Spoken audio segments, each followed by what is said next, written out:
الوردة النقية بيّنت إحساسها وترسخ اسم ضيفتي عند الجمهور اللبناني، وتنافست مع العديد من البرامج الصباحية. ثواني قليلة ومنكون مع الإعلامية الرائعة والوردة النقية الإعلامية باسكال.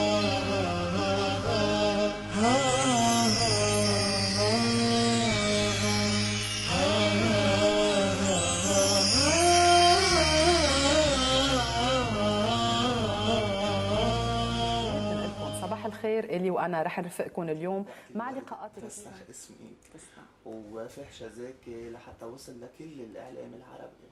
ميرسي. فأنا اليوم معك بصراحة وأنا كتير مبسوط إنه عم باخد هالمقابلة الحلوة لنحكي شوي وندردش عن مسيرتك المهنية. خبرينا شوي. بشكل عام أنا يعني فجأة هيك فتت على الإعلام، كنت رايحة مسجلة بالمحاماة، كان بدي أعمل محامية، وبالغلط طلعت مع صاحبتي طالبين كانوا ناس يعملوا فيزيوناج، وأنا كتير بحب أحضر الأفلام، فطلع بدهم شخصين وفتت على الاي سي ان هيك صدفة، وكتير حبيت جو التلفزيون، فقلت انا ليه بدي اعمل محاماه وانا هيك منقايه المحاماه مش لانه بحبها، فعملت اختصاص راديو تي في، وعملت بنفس الوقت ادفرتايزنج ماركتينج لان كنت بحبهم هدول الشغلتين قد ما حبيت التلفزيون. ومع الوقت مخرج بالتلفزيون حب انه اكون عم بقدم برنامج، وانا كثير شخص بستحي وكثير شخص يعني كنت ما عندي كثير ثقه بحالي، فقلت له انا بدك تطلعني على التلفزيون؟ شو شكلي شكل تلفزيون؟ قال لي انت شكلك شكل تلفزيون. ما كنت اقبل معه، كنت استحي.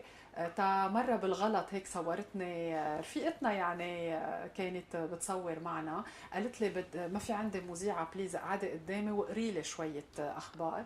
فقريت شوي وصرت اتساءل يعني مش انه عم بقرا هيدا، فرجوني قالوا لي ليكي انه منك انه كيف يعني ليه ما بتقبلي تطلعي.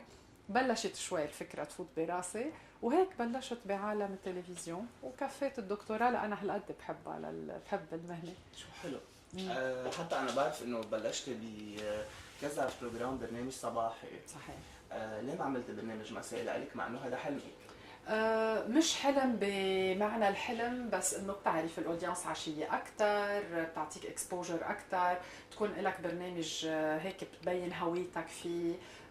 طبيعي يعني هيدا طموح كل شخص بعالم التلفزيون. صراحه ما تسنت لي الفرصه مش لان انا ما بدي. بتعرف هلا التلفزيونات بتروح اكثر سبونسر شيب وهول ما كثير انا هيدا، اذا بيطلبوني اكيد ما بقول لا، وطبيعي يعني شغله بحبها. في سؤال حيرني انا كثير، انا بعرفك انسان كثير حساس وبصراحه يعني دغري بتدمعي.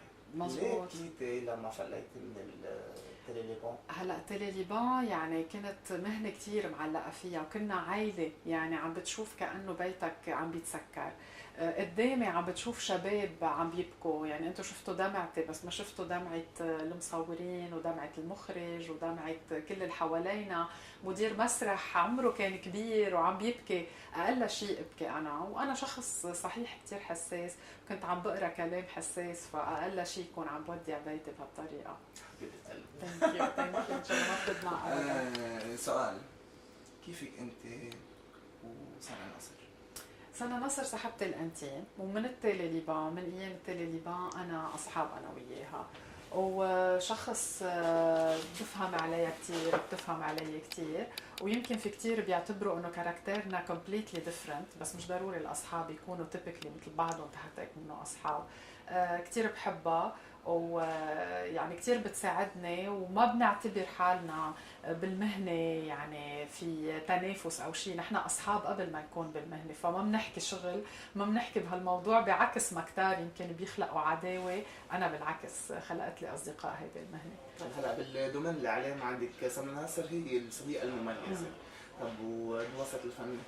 بوسط الفني ما عندي أنا أصدقاء فنانين، أكيد بدوميننا اللي حوشان صديق لإلي، ميراي وماي وسحر، يعني اللي هن معي عائلتي يعني بالأو تي في، بس كفنانين ما كثير عندي أصحاب، مني كثير بالدومين، وحتى يعني إذا في ضيوف بدومين الفن بنخليهم لإلي، بنخليهم لسحر، مش كتير فيهم أنا. شفتي عشان هيك انا بلذة ولطافه انا حابب استضيفك بعطر الفن. كلمه اخيره عطر الفن من اسمه عن جد عطر، وفي احلى من ريحه العطر، وان شاء الله دايما يفوح من الفن عطر.